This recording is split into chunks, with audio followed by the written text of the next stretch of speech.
Voilà, merci beaucoup à Dona Mukewa. Suite à ces efforts, je suis revenu.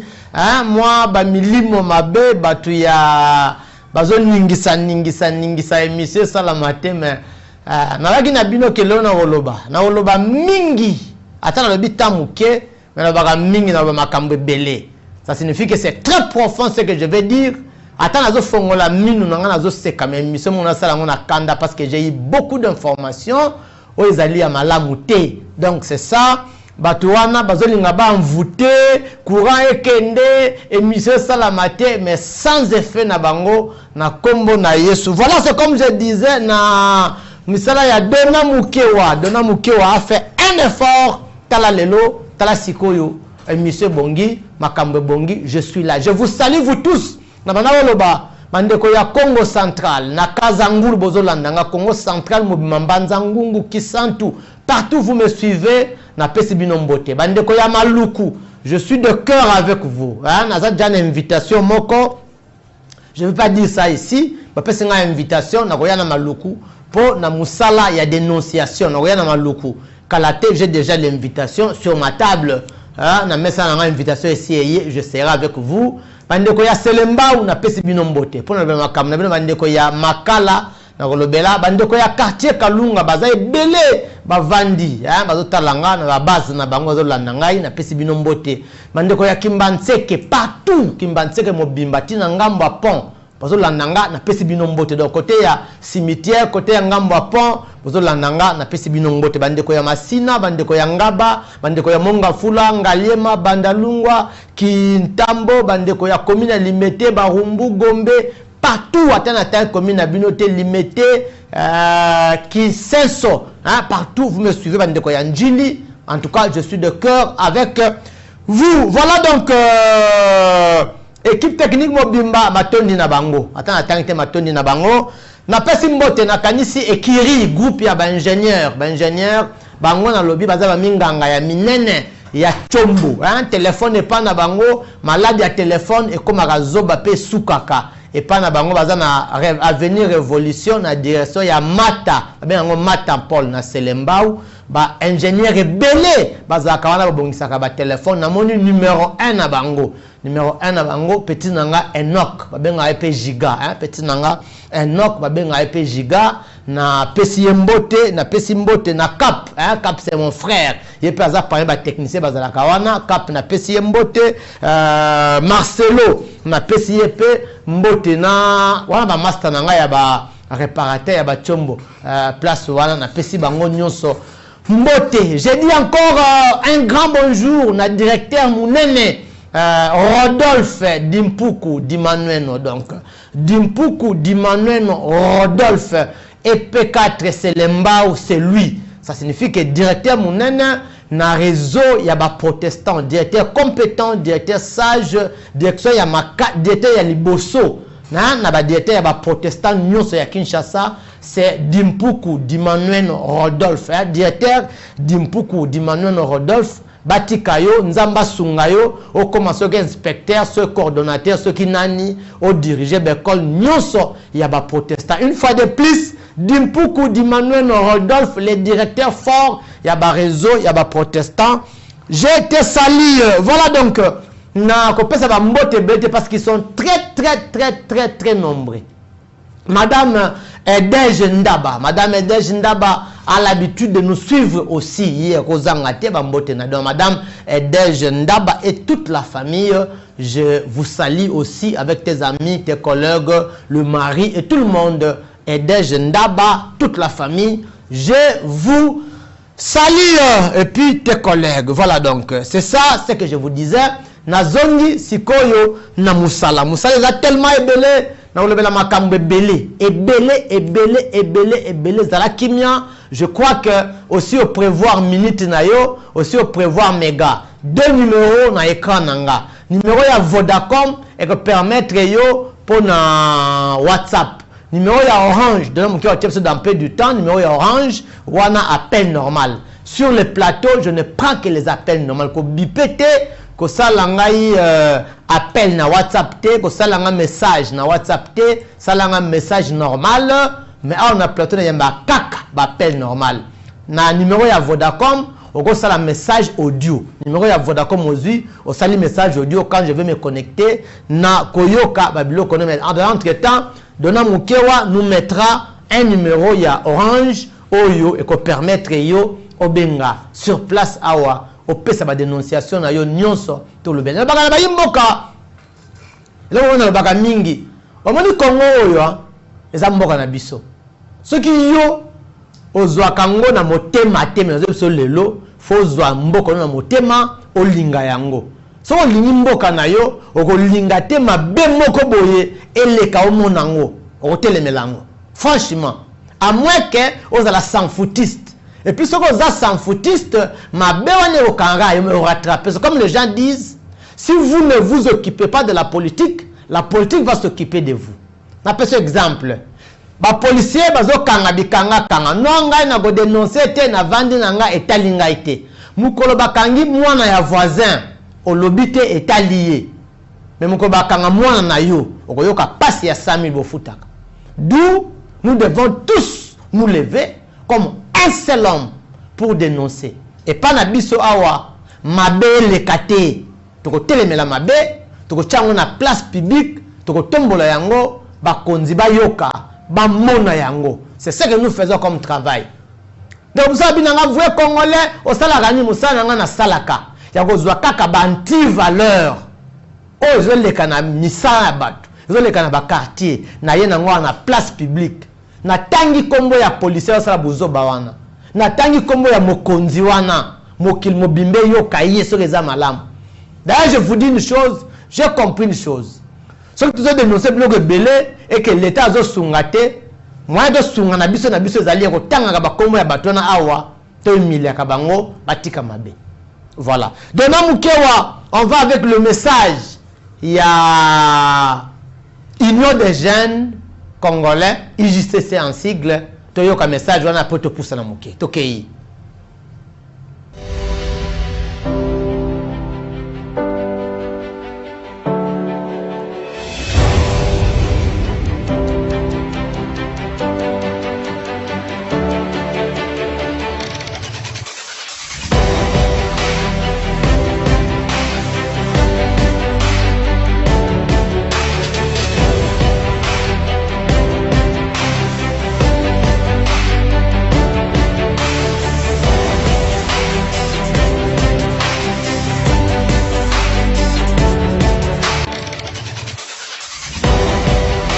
Voilà ce message de l'Union des jeunes congolais pour le changement, IJCC en sigle. Congolais vous parvient dans le cadre de projet Paoulou Pamoja, veut dire réussissons ensemble, financé par l'ambassade de Suède en République démocratique du Congo à travers CAFOD. Leader, engageons-nous à promouvoir la paix, la solidarité et l'inclusion. La paix est notre héritage commun et notre avenir collectif. Aujourd'hui, la nécessité est de retrouver la paix.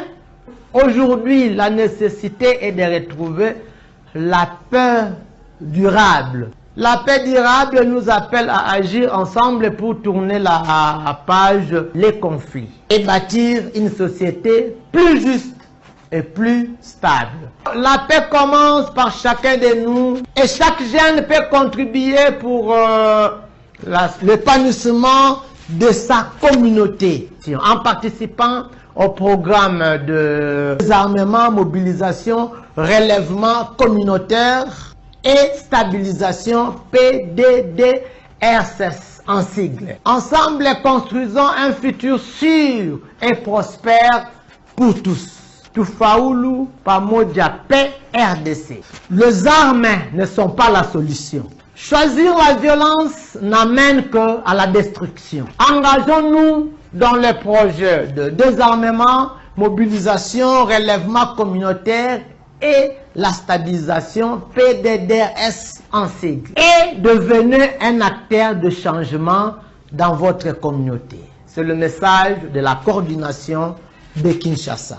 Voilà ce message de l'Union de jeunes Congolais pour le changement, IJCC en sigle. Congolais vous parvient dans le cadre de projet Paoulou Pamoja, veut dire réussissons ensemble.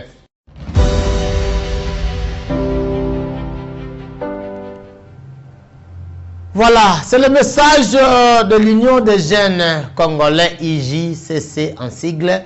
Je crois que c'est un message très important que la jeunesse congolaise doit noter. Merci beaucoup. Il y a un prophète, le prophète Flamme. Il y a Bengisi, Batu Nyonso. On va avoir un problème. On va avoir problème. Il y a héritier à Saint-Esprit, donc Mouto Yoye soit tiké la Molimo Santo. Yé a Solarana Nzambe, donc il y a un bino boende pasteur, prophète Flamona Solarana Nzambe. À son activité. Donc là, nous Tokei, et puis on revient, on continue. Évangélique Galilée, Assemblée de vainqueurs, organise Diadème septembre 2025, dénommé Jésus, délivre-moi. Et voici les orateurs, le prophète Rémi Flamme, Mangwamba, l'hôte de l'événement, apôtre Billy Batoumeni, Côte d'Ivoire, pasteur Matenda, bienvenue. Thème de l'événement, la gestion de l'humanité. Notez bien, du 21 au 28 septembre 2025, de 16h à 20h, lieu, mission évangélique Galilée, Assemblée de vainqueurs, avenue Louboudi numéro 8, quartier Foire, dans la commune d'Elemba. Référence, Lemba Super, supermarché SK. Cordial bienvenue à tous. Voilà, la référence est là, l'adresse est là, les jours aussi sont là. Tous les belés, on appelle vrai Congolais, na la kaka, na teni, nanga, et puis c'est chaque jour que je serai là, na lemba super. Voilà donc, soyons nombreux. Tokangi parenthèse, wana, toye na makambu na biso, oyo, tolobaka mingi. Je disais, bah téléphone les a refungwama, les deux numéros sont affichés. Numéro il y a Vodacom et permettre yo pour na WhatsApp. Voilà, merci beaucoup, on appelle déjà. Allô, bonsoir. Allô, bonsoir. Oui, ngai voye Congolais yo nani. Nazana monga fula na bengi pona chi. Obengi pona nini loba? Bengi pona situation oyo l'élection na kati ya kanko kolo toza ba recrit depuis ba abandona biso lelo yango 11 mois tokendaka te. Ah, vous avez écrit à les militaires, ça fait 11 mois. Ah, oui, tu as 11 mois, tu vous avez combien? Tu as ébélé plus de 7000. Oh,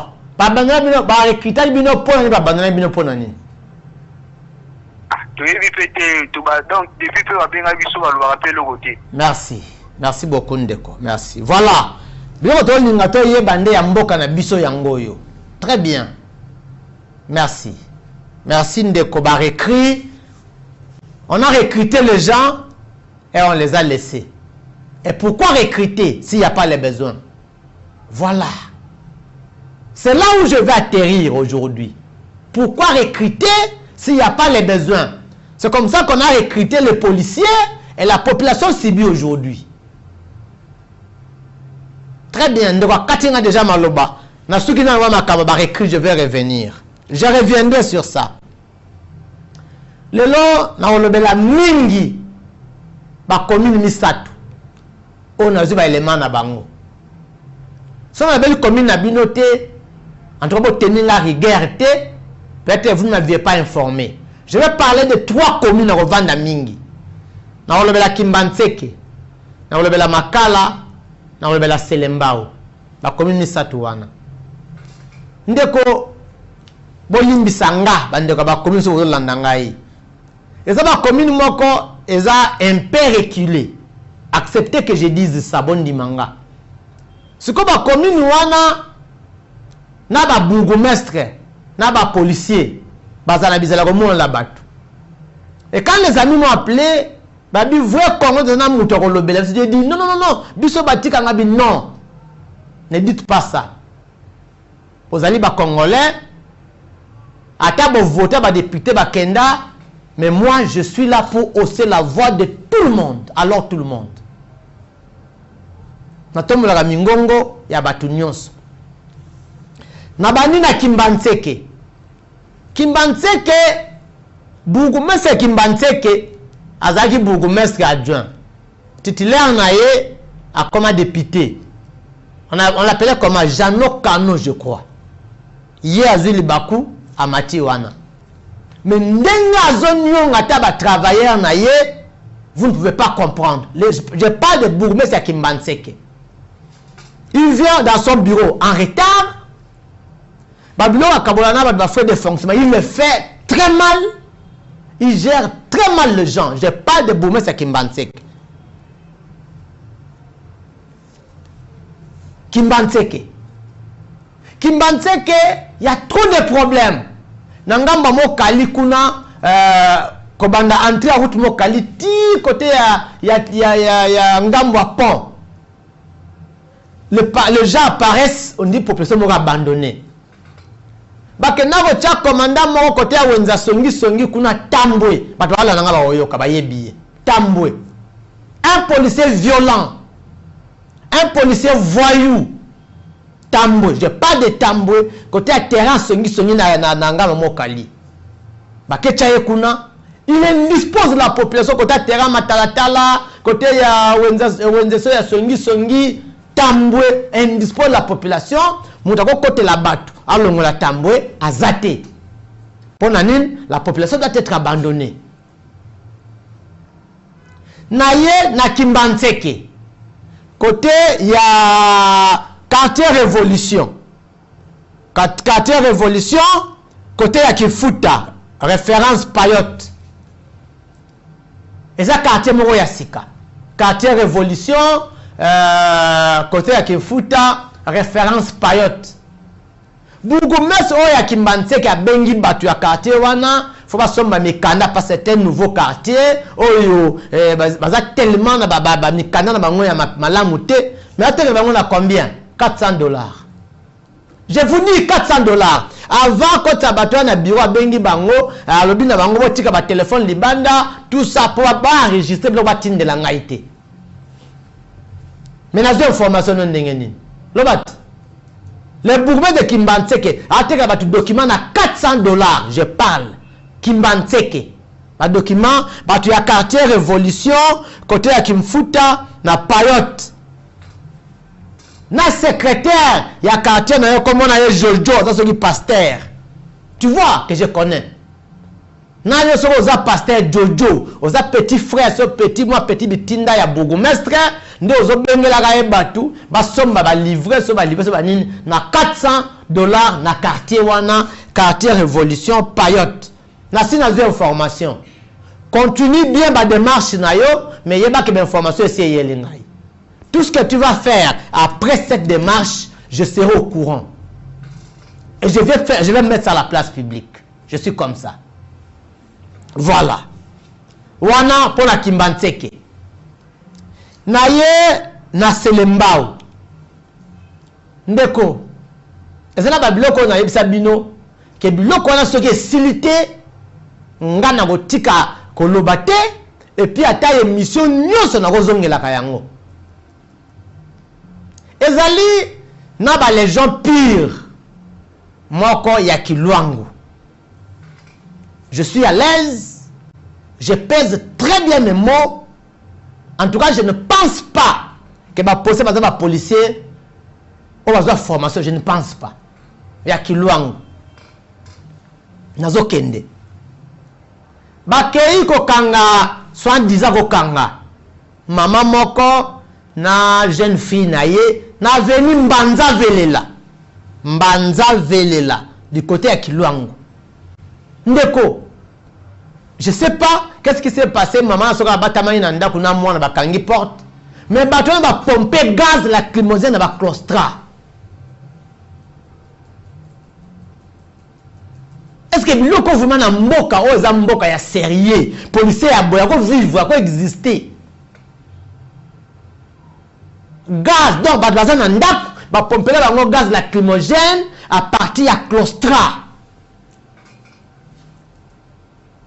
ba policier ya Kilwangu je vous dis Kilwangu j'ai parlé avec l'air bourré je lui ai dit ça j'ai dit ça au bourré de Selema je lui ai dit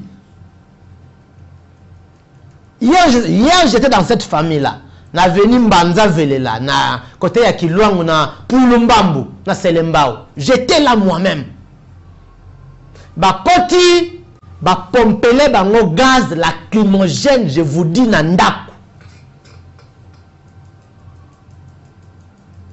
ba policier soi-disant policier est-ce que au Congo pose à la policier ba tanga raté ou bien ba yeba makambo te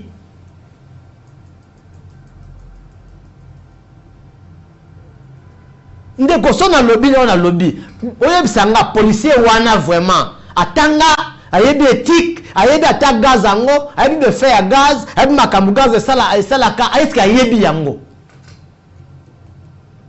après baza ba loko so balinga kangama tout ça ba buki porte ba yiba sopili bango mai voyez un peu ça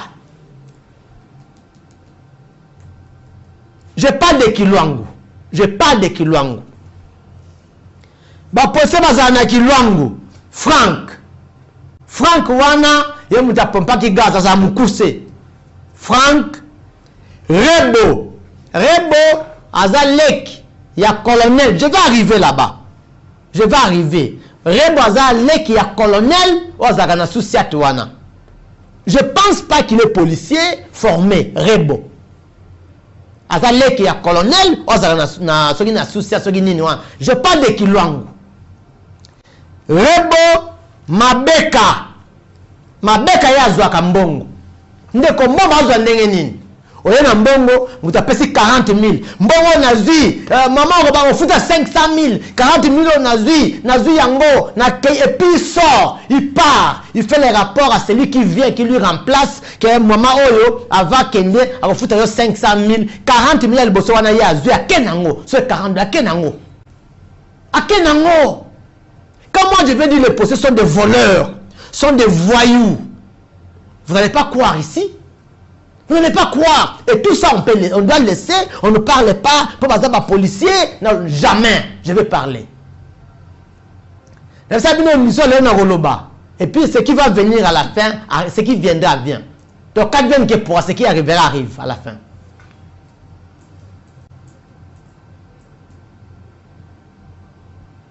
Mabeka, a vu 40 sur 40,000 à Batouana, à Kenan, donc sans signe, sans nini, ils ont pris l'argent, il est parti. Mabeka. Donc quand on est policier au Congo, à Kinshasa précisément, c'est comme un petit roi. Kofinga, maman on a moins de kofinga, on a la salité. Pourquoi? Pour l'État, encore là, tu sais que tu vas tenir, tu vas voir, tu vas zomba, après ça va tenir. Pour l'État, tu as un niveau, tu as un niveau pour l'État. Pour l'État. Elle est consciente que nous vivons. J'ai parlé de Frank, Rebo, Mabeka, Jérémy, qui sont dans Wakambongo. Qui sont dans Wakambongo? Pilate, musu comme on est Pilate, musu sur Rachidi. Qui ça doit Kambongo? Si qu'on yoka lisolo. Colonel Nabango ya Kilwangu. Je suis en train de chercher son nom. Bande wala na côté ya Kalunga Pulumbambu. Faites un effort. Boluka na kombo ya colonel zakana Kilwangu. Ata photo bo ba bisinga azaka na se anjeta azaka na tennis civil. Boka nga ata photo na se anjeta nga vanda kawana. Kangela nga photo na ye ndenga vanda kana se ya njete colonel ozo fingisa mboka ozo fingisa mokonzi mboka kangela nga photo na ye et puis je vais faire ce que je ferai avec ça. Colonel wana avanda kana se ya njete na tennis civil chaque jour. J'ai pas de Kilwangu pour Lumbambu dans la commune de Selembao. Parce que tindela ye 1,500,000 na pourquoi azo ganga. Poni mbongo mukeboye. Endeko yoka Congo. Je vous dis, il y a des histoires sur lesquelles on a Congrès ça le Kanda. Franchement, je vous dis. Colonel avant c'est Anzete, avant la tennis civil, c'est Anzete na Kilwangu. Je précise, avenue pour quartier pour Lumbambu, avenue Kilwangu, hein, direction il y a bon coin. J'étais de ce côté-là hier. Moi, j'étais de ce côté-là hier. Le bis samina zayi kuna. Avant de tirer moka kenandaku, ba bengiye, botela ngambongo na téléphone atindele mbongo 1 500 000. Hein? Azo sinika. Pour la mbongo muke, okangai bate pour nani parce que voyez un peu ça. Le Congo. Mbongo wa tindele ki wana kendaki wapi. Et les gens qu'on arrête là, ils payent 200 000, 190 000, 100 000 et on libère les gens sans aucun document.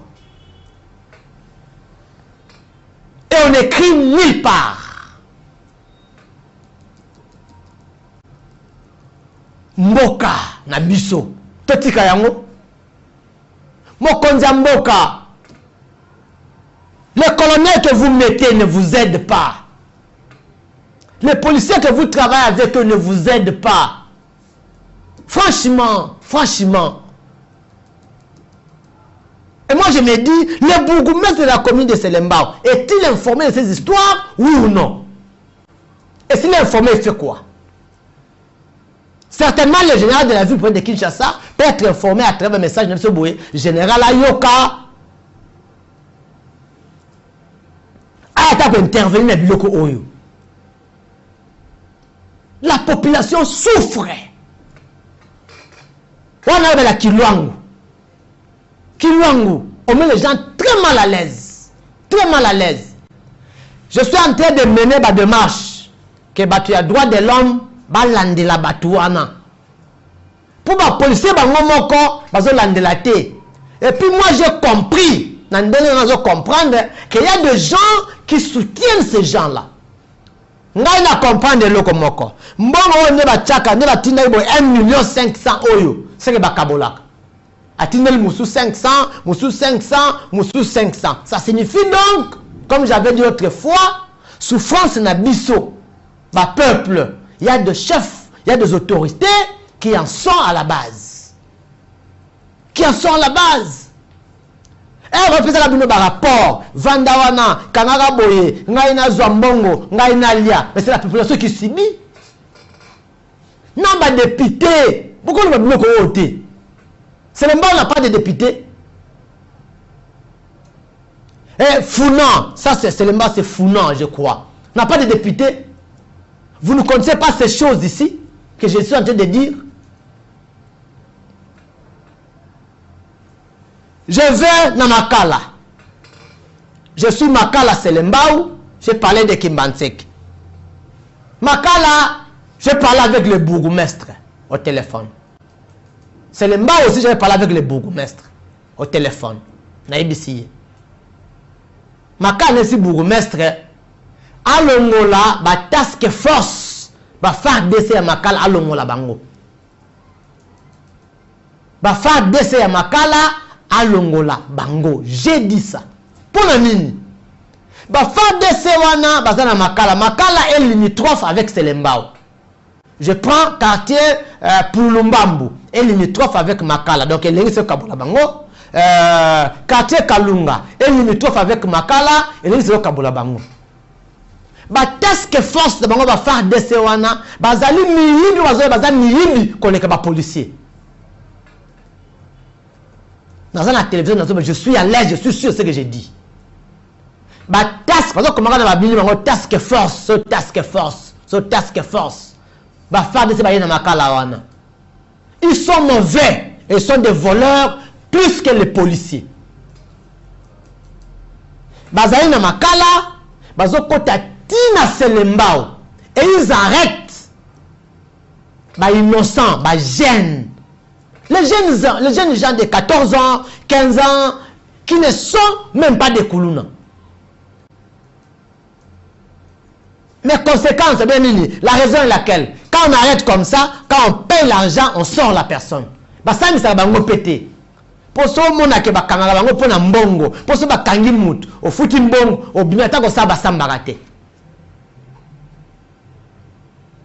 Le quartier Kalunga est mis en danger pour la task force Oyo Bazana Makala. Donc, faire de ces Makala, ils ont dérangé la population à Selembao. Moi, je pense que même le bourgmestre de Selembao doit parler au bourgmestre de Makala à garder la limite naïe ou bien le Sabango. Mais même dans Makala Kuna, il met la population très mal à l'aise. Je vous avais dit. Mukolo mususu wana lagisa ba image baboma garçon moko si l'avenir Kim Twengi j'étais allé ngala kendaki butu ya samedi pour comme dimanche si l'avenir Kintwengi j'étais là na kendaki wana ba battre garçon moko je vous dis na salon na bango et la vidéo que j'avais illustrée c'est sa propre, c'est pas sa grande sœur ou sa petite sœur mais sa propre sœur qui disait qu'il était avec ce monsieur-là. Ba battre na bimi na salon. Abi fa de se wana abeti masas akwei alongoli lambaza yaki na pola zaki na ngo ya fa de satika na sengle alingi mundu. C'est sa propre sœur qui a fait l'interview na micro na ngai.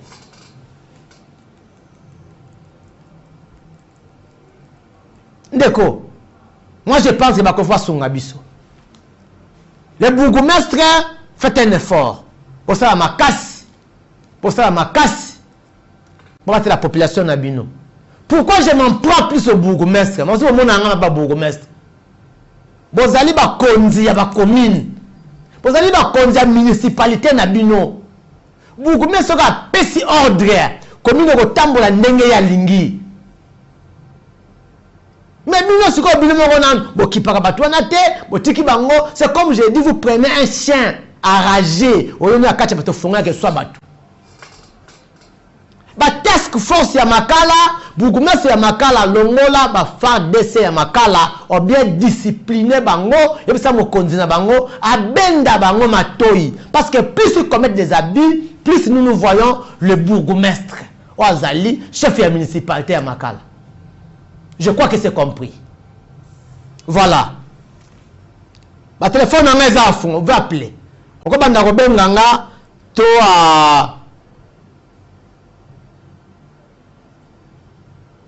appelez-moi.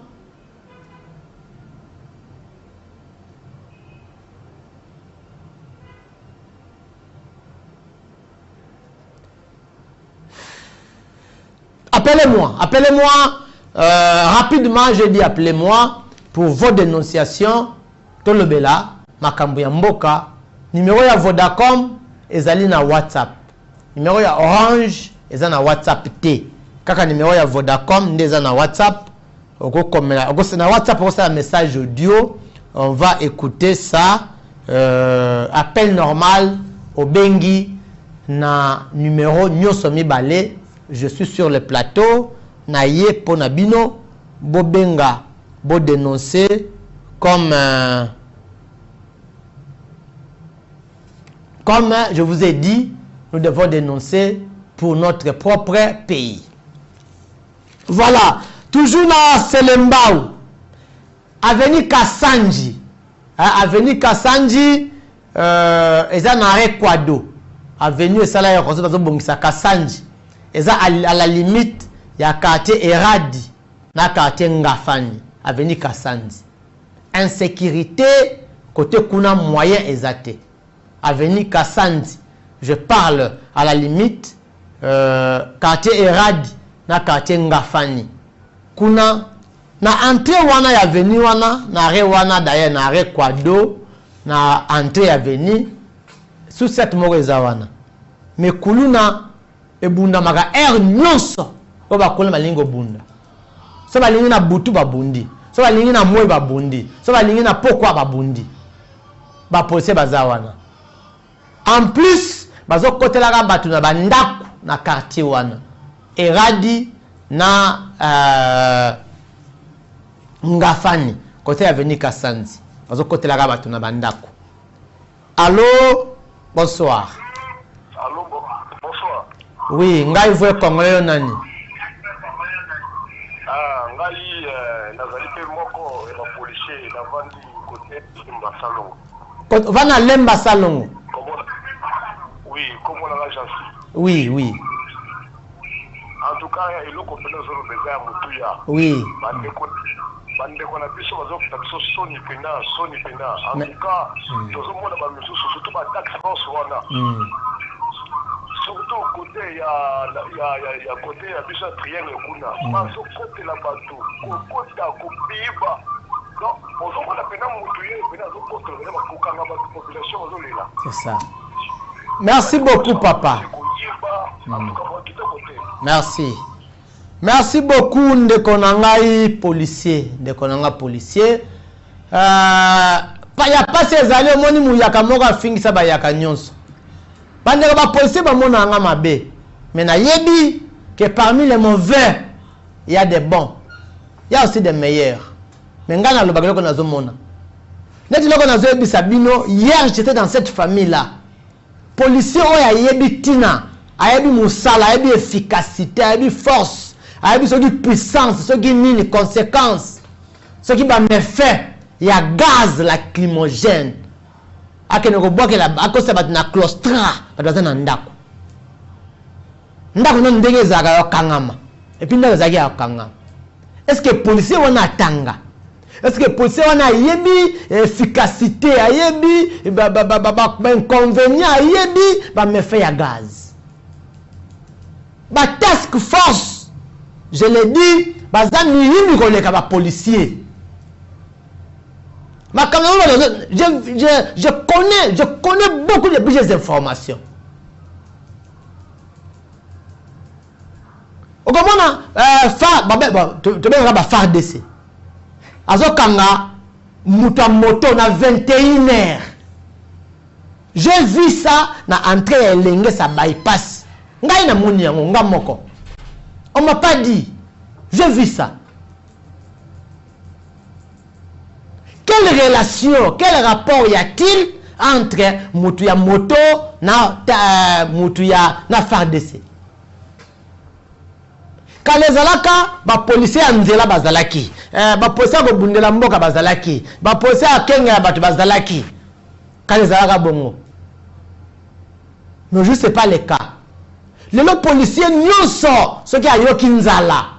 So monika za piaka abimi na nzela.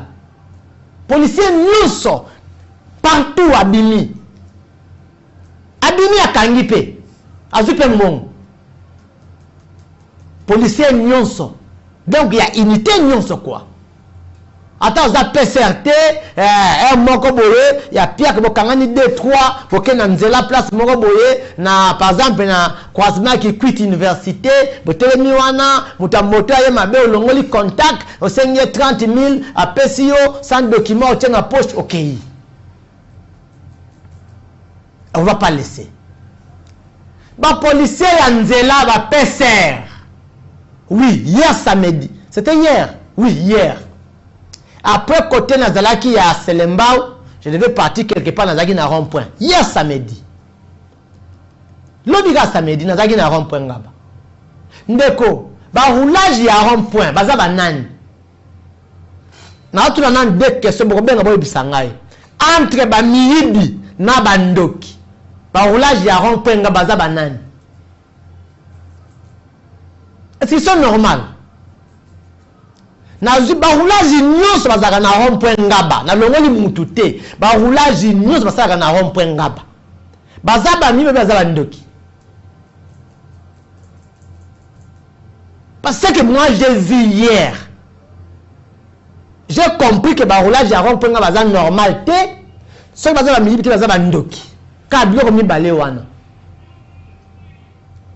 Quand ça n'a pas un vrai Congolais, ceux qui papa na yo aza roulé à ça na rond-point ngaba. Je vous dis vrai. Ba roulage tout ba ça na rond-point ngaba. Je précise na zo zongela yango. Ceux qui baza ba ndokite, baza ba milibi. Ça ba milibi te baza ba ndoki. Ba roulage kakate. C'est comme j'ai dit.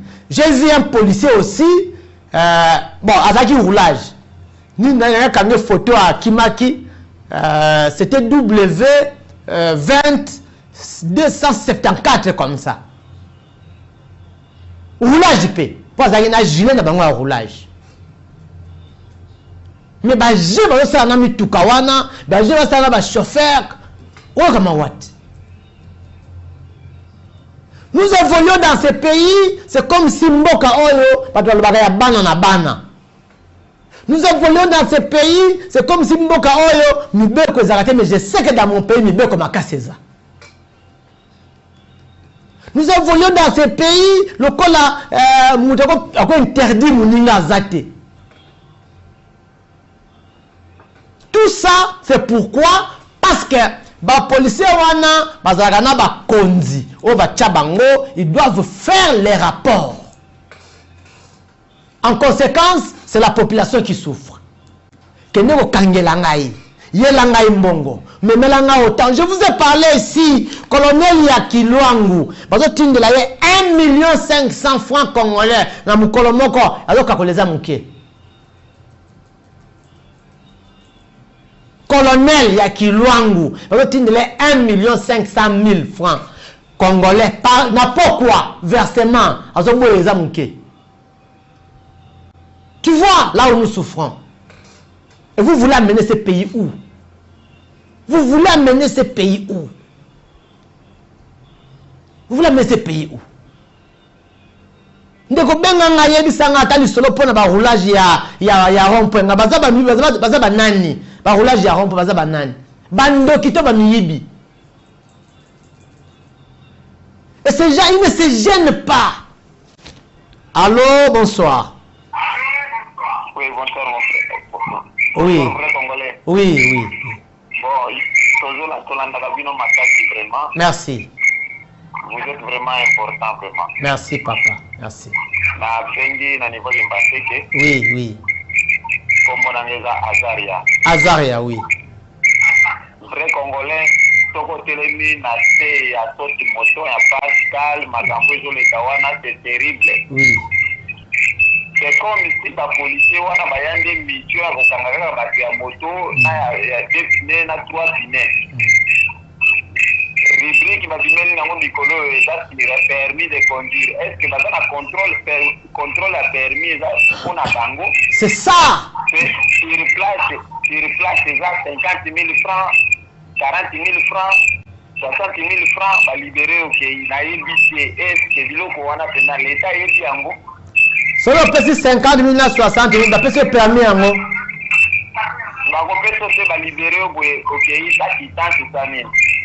Merci. Merci beaucoup mon frère.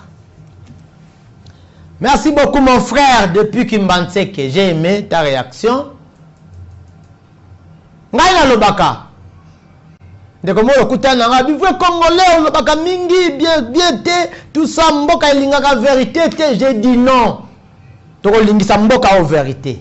Toko lingisa yango vérité. Ozula un exemple ya Mutamba. Mutamba n'a rien fait de mal. Et le pays aussi lui a rien fait de mal. Pas bomi était. Bah tigné na cachot paye à mboka mususu te, mais Mutamba fait son travail. Et puis il va sortir, certainement va connaître sa lit. Ndenge moko nanga. Biloko nazo lobanga indeko. Batu nyonso bavandi bona zola nanga bayebi que ce sont des vérités. Biloko zo salema neto zo bana Pascal wana et go sala magata ya ko batama, mais chez nous ça se fait au vu et au su de tout le monde. Nani akokanga mutu pona permis de conduire? Nani? Ndeko benga so kotite insister, na ngoni ba pele ba nyo kota insister. Nani akokanga mutu pona permis de conduire? Nani? Si vous avez un permis de conduire, na suko osala yeneni. Oduka mbongo, opese quittance te le côté, opese permis yango te, aucun yango, lobi azongi, bakazi pour un permis de conduire, c'est comme ça. Qui doit contrôler pourquoi et qui fait quoi? Soko taliwana, mamsu policier ya souciat moko boye, nda yago bimawana akangi yo pour un permis de conduire. Et on est à la voie publique. C'est comme j'ai dit. Nous sommes dans un pays où les choses vont dans le sens inverse. Ma makambo ko salema te mais salema mususu ba biso kanta lukuta te zalaka c'est vrai je vous dis j'étais le bien on a les cas peu place quand j'ai fini na Selemba où j'étais na Rompenga j'étais quartier 3 Massina na Rompenga bana moni na bia Congo za ba policier te. Je dis Congo n'a pas de policiers, Congo n'a que des voleurs et des sorciers qu'on a donné la tenue. Si qu'on a tout na ba konzi bo pesa ka bato na ba tenue pona nini pendenge nini.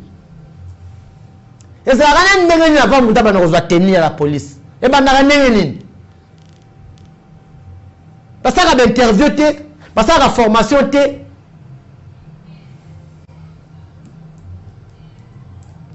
Aba kabola ba gilet ya ba PC ya wana ba numéro ta. Et ça rien ndenge mutaye ngape na voya na zuna lati.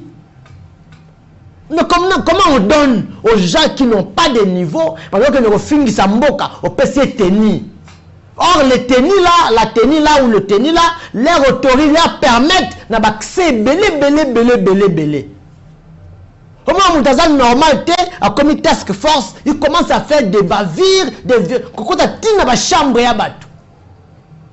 Là où j'étais hier na Kilwangu, kanga mama wana na mwana ye bakuti na simandako mutume wana sa soki anabosa bango so toilette bakangiye pona nini oh non to kangi poza mobile so kuza mutu mobile bakangiye on me dit non le on me relate grâce au so banako kimazaki na ba locks akeli na chambre ya batu akoti tibala. Je demande à tout le monde ici c'est un conseil na bandeko bazo kanga bana mama mikero kanga pama pam bo funda ka batu na auditorat. Vous accusez à l'auditorat, aux numéros à dossier, au yena comme na juge, hein, na auditeur, aux na dossier na combo na ye et pas na ngayawa. Ce que sali mabe, on lui dénonce aussi. Ba task force ya Makala, ya Kilwangu, ya Kimbantseke, ba rula, ça tangio mabe, funda l'auditorat.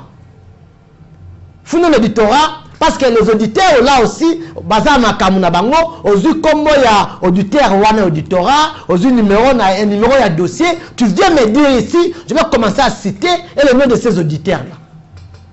Parce qu'on ne peut pas laisser comme ça. Ngazo kani mwana nga ya 15 ans, na kotiko kenaye. To keneko samba na l'auditorat. To keneko samba na yo.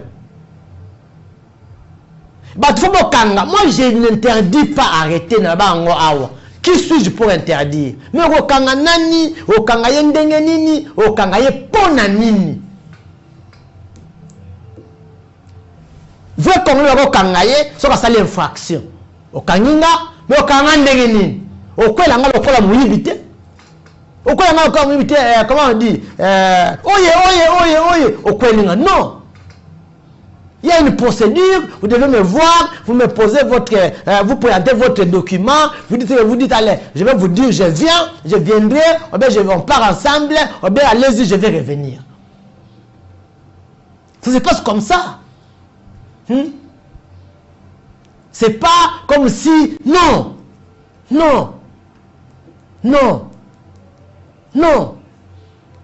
Voilà, appelez-moi, ça fait très mal au cœur. À des fois, ça énerve. C'est vraiment énervant. C'est vraiment, je vous dis, énervant. Ça fait très mal au cœur. Nabaki numéro ya Vodacom, Ezali, na WhatsApp, on a un message audio sur WhatsApp. Hein? Numéro ya Vodacom, Ezali na WhatsApp, on a un message. Numéro Vodacom Ezali na WhatsApp. Ça peut te permettre ça peut te permettre de faire les messages audio. Numéro il y a RT, il y a Orange. Et ça dans WhatsApp, tu peux appeler. Ça lui appelle normal, Toyambio, et puis on parle. Allô, bonsoir. Allô, pardon, ah, bandeko barécrit, ok. Barécrit bino ata na lobi mingi te awa, mais je sais comment je vais appeler batu mosusu po na makambo na bino. Hein? Barécrit. Merci beaucoup Ndeko. recrit ata na lobé yango mingi awa te, mais je vais appeler na sima ya émission na kobenga na tuna dossier na bino. Na tuna dossier na bino. Merci beaucoup. Ndeko ya recrit à lobi bango baza na camp Kokolo, on a recruté les gens et puis recruter batou, abandonner bango. Pourquoi vous commissaire qui batou, vous abandonner bango? Pourquoi alors on a recruté? Ça c'est la question qu'on pourra poser. Voilà. Allô, bonsoir. Bonsoir, père. Avec depuis commune à Makala. Commune à Makala, oui. Comment on a? Comment monsieur Fiston, Nene. Oui, monsieur Fiston Loba. Biso kotan tu vois dans des trucs moins dans poser bazo kangane uto loba donc ato usane logo te ubira boy batanyo. Soki bolandi boy bako kangana mama mutalandi be papa mutalandi be yaya. Oh ba usenga bino ka mbongo. Alors ndeko tolo bananu ya solo. Policier oyo akangi na innocent, donc bakangi nga yo zande konanga olandi bakangi na yo. Est-ce que policier na yebu musala? Na ba FARDC ba kuma okangane di mine nini FARDC azali mutu agele lo kuma okanga. Bio na zo loba yango wana. Mboka siko Seigneur, merci beaucoup mon frère. Merci. Merci beaucoup mon frère depuis la commune de Makala. Franchement, c'est énervant. Franchement, je vous dis c'est énervant. On ne peut pas laisser. Allô, bonsoir. Allô, bonsoir, papa. Oui. Naza papa, mais comment on a bien à se faire la langue vrai congolais? Papa congolais. Oui. Commune Angalema na quartier ni. Oui, oui.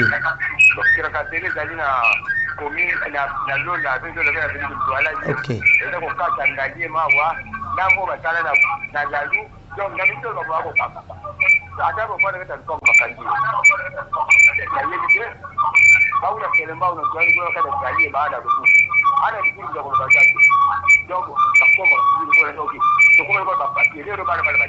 Merci. Merci. Merci beaucoup. Papa, merci. Naboya ki boloba ke mutu akoloba zate. Naboya boloba bongo. Ngala lobi sikoyo, so akangi mwana ya innocent, kene ko funde na auditorat, ozulinga numéro ya dossier no fundi na auditorat, osala effort, ozona kombo ya auditeur wana. To landela ndenge dossier ko kende. Ce qui n'est pas même en mabe, na kotanga kombo na yawa.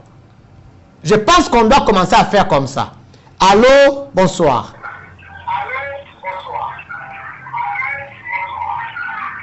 Allô, bonsoir. Comment on a bien eu à le bas aux Andes na Yambio?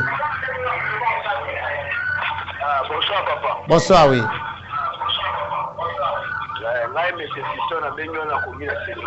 Na Selembao, na quartier nini?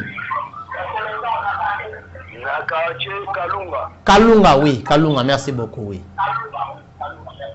Papa na bingo na bandai kota TV makambo zolo ba za très important makambo papa adisi na ba police bazosa na makala papa en tout cas toujours fait makimia te bozokanga mutu na parti ya 19 auti musala azuri ake mutu mabaya kota mwa 19 ko kangi bozoko to le nyonso na poche ata telefone bozoko to la yango kito le bona pena na makala wana kache Kalunga papa toujours fait makimia te bete la ngosiete biso ba gente no souffrir misale zache ko ndakopi na yo osimwa 10 na yo okeloleki ta famille basoda bazango ekomi ya bango papa lobela biso na lelo kona tulope makinya te. Merci beaucoup mon frère. Ba commune nyonso baza problème Makala, Selembao, Kimbantseke, Ngalema, partout na kolobela bino. Na ta koloba awa. Na kochaba bourgmestre ya Makala ya Selembao très mal à l'aise. So ba sisina batu na bango wana te. So ba sisina batu na bango wana te ngoma. Je dis je connais na yebi. Mutu akangi mutu, so ki mutu aza mutu amabe. Qu'est-ce que toi tu as à faire avec son téléphone? Qu'est-ce que toi tu as à faire avec son argent?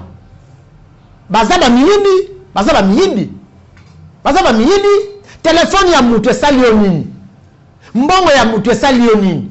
Omoni siko ke bakanga pona ben force bakanga pona mbongo. C'est ça que j'ai dit. Naba fa DCO ba yena makala. Ba task force wana ba longo la bango. Ba longo la bango et les procès j'ai dit depuis je reviens. Ndeko bipé ngate. Moi ça na ba bozo bipé, ça nga fil de j'aime pas. Na kanga téléphone pamba. Na kanga téléphone na lobinga moko tina suka. Je suis prêt de le faire. Soit au bengi, soit au vandi kimia. Soit au bipé, na ko kanga téléphone et puis je parle seul. Muta kanga pe azate. C'est mon émission. Allô, bonsoir. Allô, bonsoir. Bonsoir. Comment on a bengi biswat?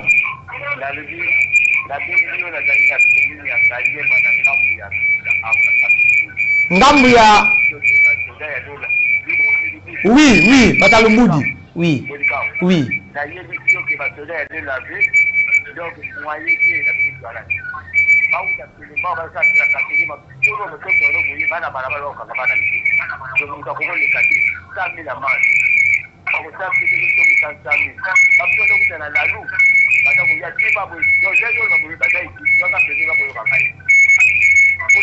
Merci beaucoup. Voilà, donc la population est inquiétée. La population est inquiétée, bah poser aux nyoko la batte. Bah non la zéro na loba yango. Et c'est là qui n'a mo konzi na bango moko j'ai perdu encore son bakanga ya zaka na révolution côté à Tinel. 5 chiffres. Bah policiers on a embelé bazala 5 chiffres. Ce ne sont pas des bons policiers. Ce ne sont pas des bons policiers. Allô ndeko abipi akei. Ce ne sont pas des bons policiers. Na lobi boye bo funda ka bango na auditorat.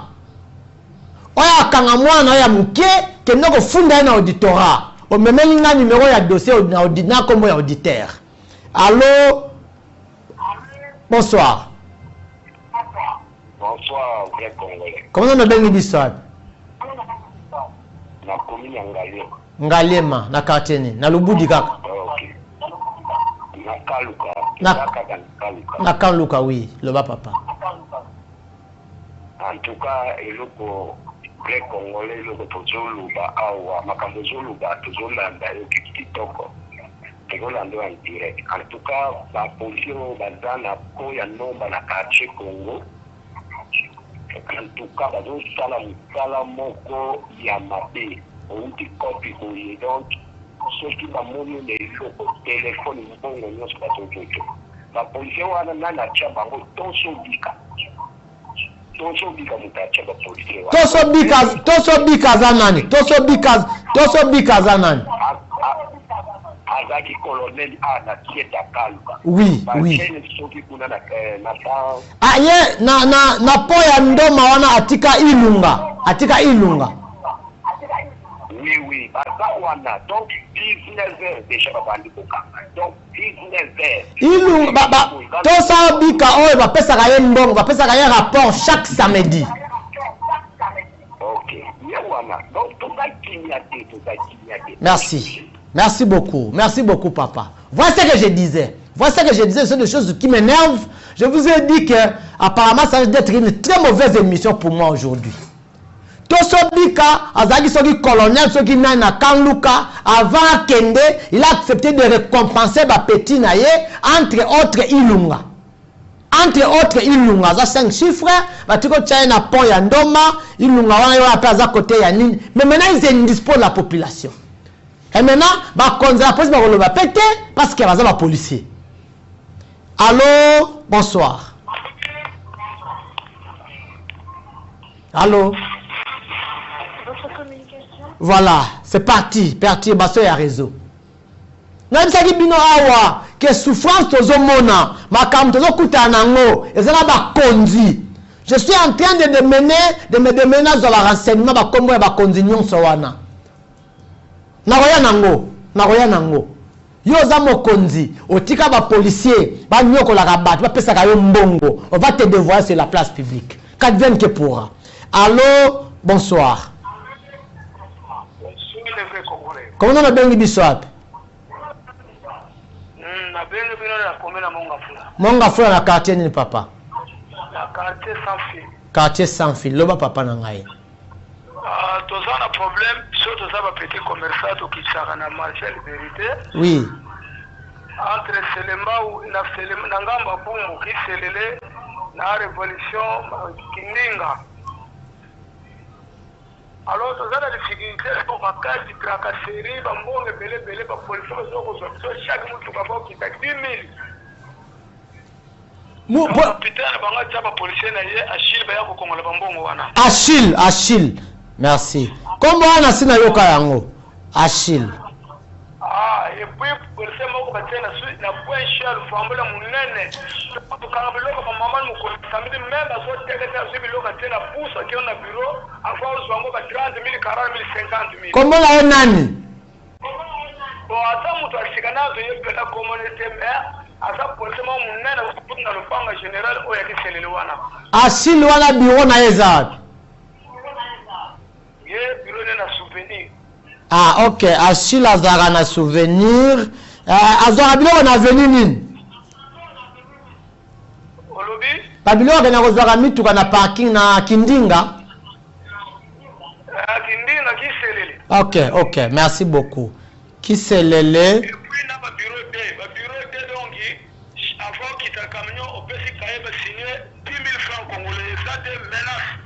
Merci beaucoup papa. Achille aussi na yoka kombo na ye. Na bia sala effort ata na mayelo kangelinga ata photo na ye. So kangelinga ata photo na ye na kolakisa ngo na télévision, na ko chango na YouTube na nga, na ko chango na TikTok na ko publier yango. Achille oyo na sina yoka. Merci beaucoup. On va procéder comme ça. So balingi moyibi bastika moyibi te, nous allons procéder comme ça. Nde bongo ba kotika. Allô, bonsoir.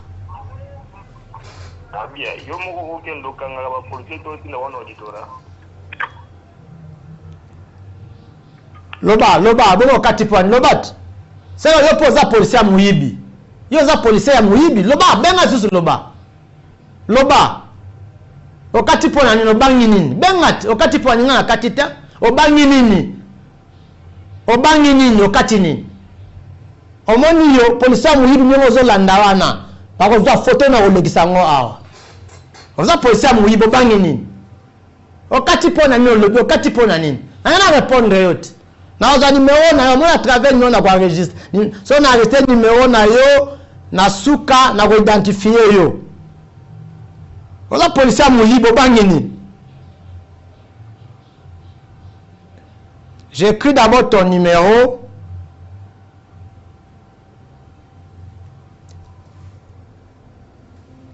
Nazi numéro na yo. Oza policier ya muyibi obangi nini? Folo ba bien obangi nini? Moni oyoki soni. Oyoki soni. Ezande bien nazo lobela. So ba zu photo no ba lakisi awa na olekisa yango. Na olekisa yango. Voilà, on avance. Toko sisa bango muyiba posa muyibi wana. Toko sisa bango. Allô, bonsoir. Allô. Merci beaucoup. Bonjour, chef. Ah, merci papa. Comment on a bien bisab?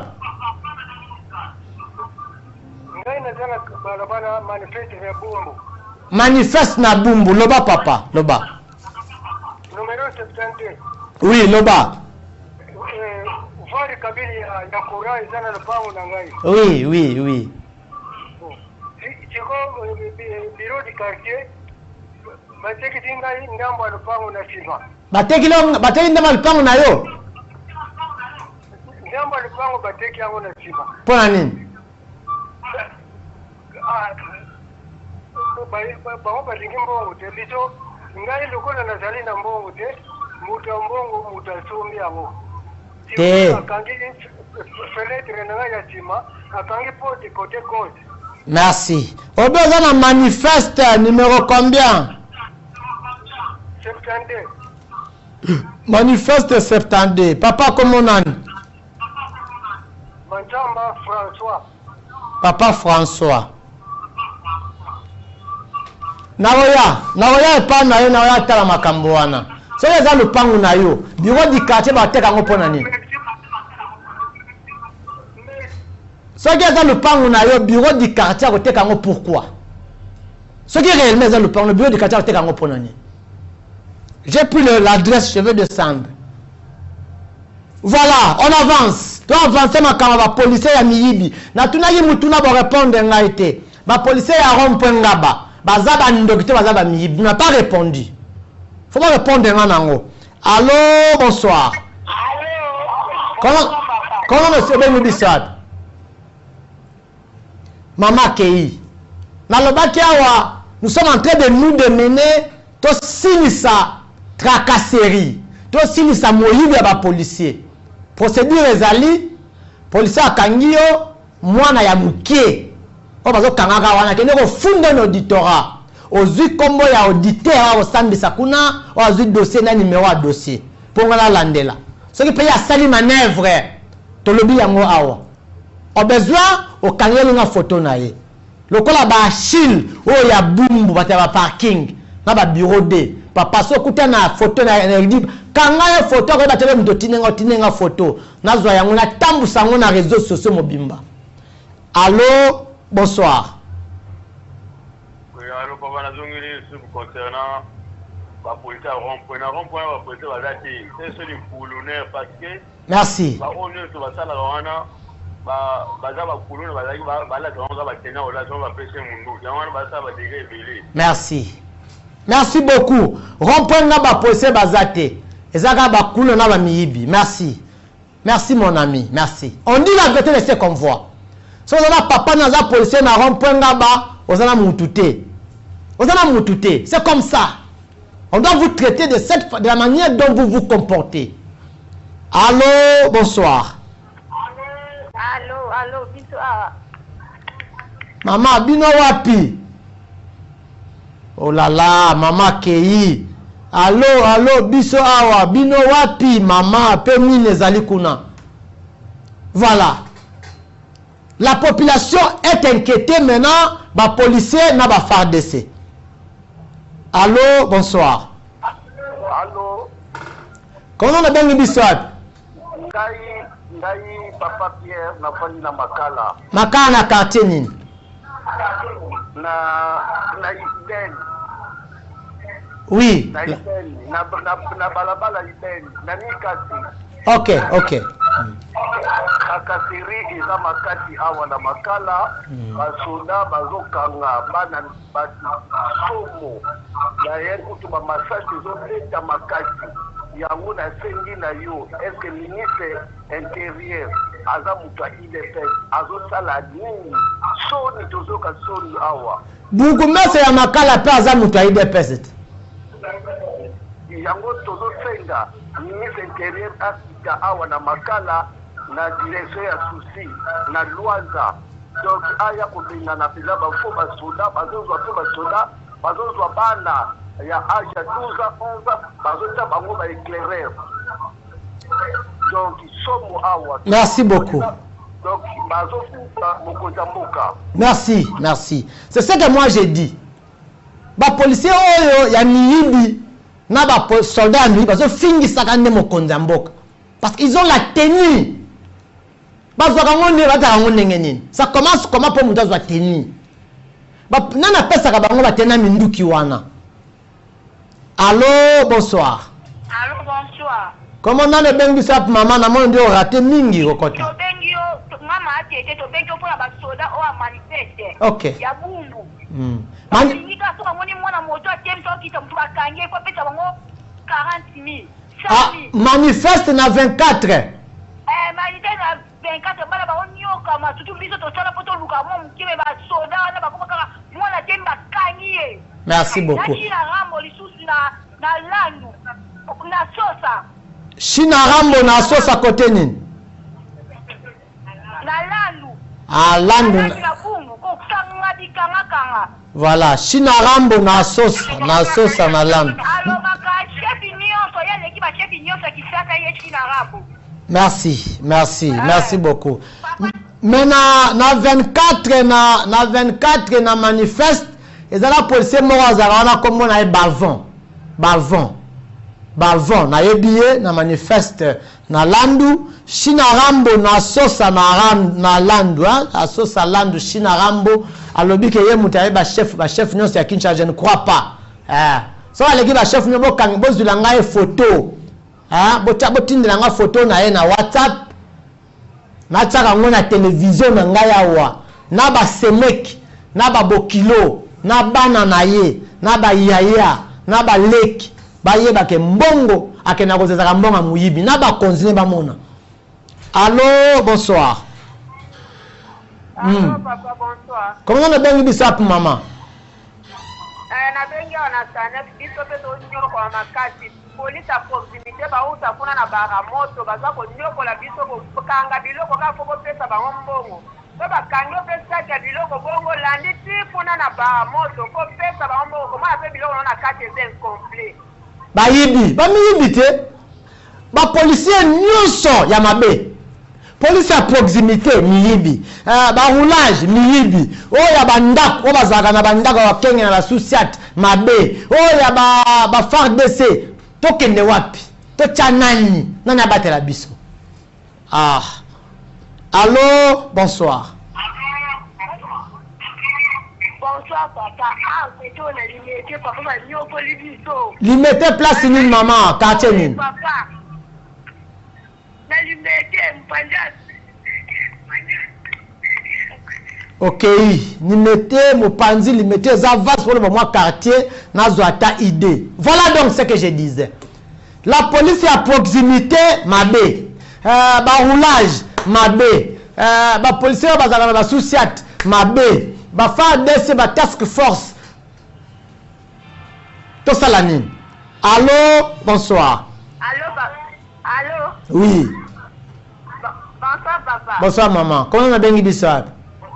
Na bengo na selemba papa. Na quartier nini? Na quartier inga papa biso balola fe moyen te papa. Bazo tungisa biso makasi. Bazo kangela biso bana moyen te. Merci. Voilà.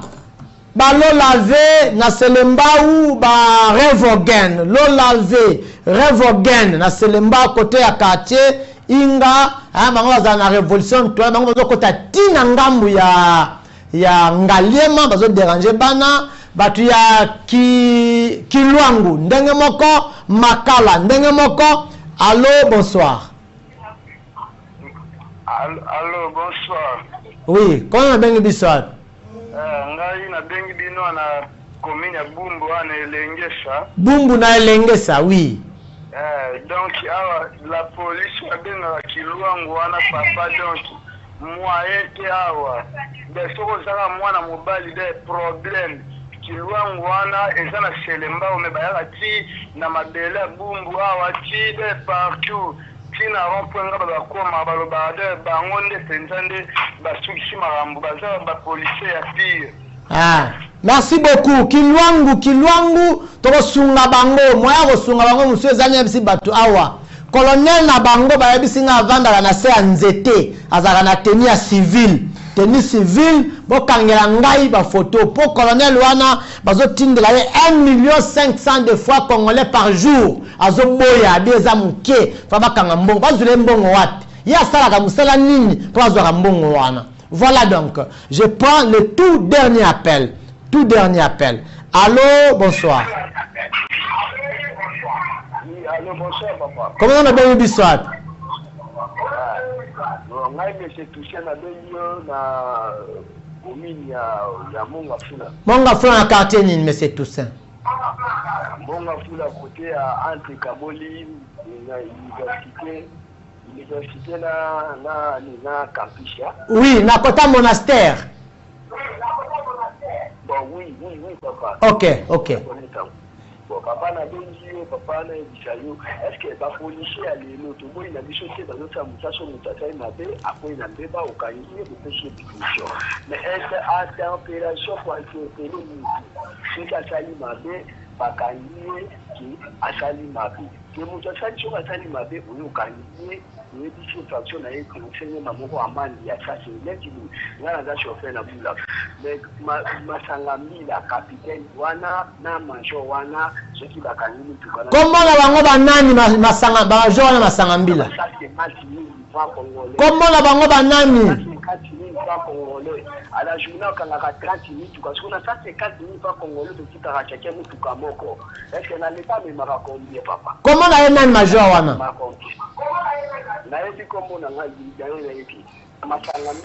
merci mais lukelanga kombo na bango na lobi omoni bambongo bopesaka bango sans quittance bokabelaka bango siko ozotuna nga soki amemaka combien azwi 150 000 na yo akomi ata esika te azwi 150 000 ya moninga akomi te bango mbongo na bango bakenda kopesa bakonzi atiaka bango bapesaka bakonzi batiaka bango bapesaka na leta te na bisi bino makambi ya bapolisier ya kilwango awa babengi ma colonel la bango azopesa 1,5 million azowangana. C'est comme ça que moi je demande aux gens, nous devons dénoncer. Ça là effort yeba kombo ya batuwana prochainement ozobenganga opesinga kombo na bango. Et nazo loba bana ye bazoyoka, famille bazoyoka, banoko na ye bayeba ke yane bango aza major, aza colonel, aza muyi basaka musala mabe. O besoin okangi photo, otindelenga photo na ye awa. To sambwisa ye po atika musala. Voilà comme une asuka. Je mets en garde. Ce que oza policier sona mutabenga quand je te mets en garde. Alors ça, je te mets en garde, moi je ne joue pas. Et puis j'assume, je prends la responsabilité, je dis, j'ai la charge des Congolais sur mes épaules. Et puis je vais dénoncer jusqu'au bout, jusqu'à la fin de mes énergies, te redénoncer. Pour ça, ça la mabe, ça quand moi na ya muké, il y a 15 ans, il y a 14 ans, kende ko funda ye na auditorat, funda ye asamba ko pesa bango mbongo pa maté. So zo futa ye mbongo, asalo quittance. Asala quittance, ou bien sambisa mwana. Vous pouvez bango mbongo bongote. Donc, tombe sa bangote non, tombe sana, non, si vous êtes sur vos droits, que pese bango mbongo pas maté. Hein? Akani mwana amuke, ok, otiki mwana kuna, ok, funda ye. Akani mwana amuke, otiki mwana na, place bakangiye, ok, ko funda ye, o meme o benginga. Bon numéro nango benginga, on passe un numéro ya dossier, na auditeur wana, on va suivre les voices. Sinon, je vous retrouve très bien. Mais Batuya Kalunga, Batuya Pulumba, Batuya Makala, Batuya Kimbanseke, partout où vous avez des problèmes, moi je prends la relève, je prends la décision de vous soutenir. À chaque fois qu'il y a un problème, appelez-moi. Sinon, je vous retrouve très bientôt. Merci.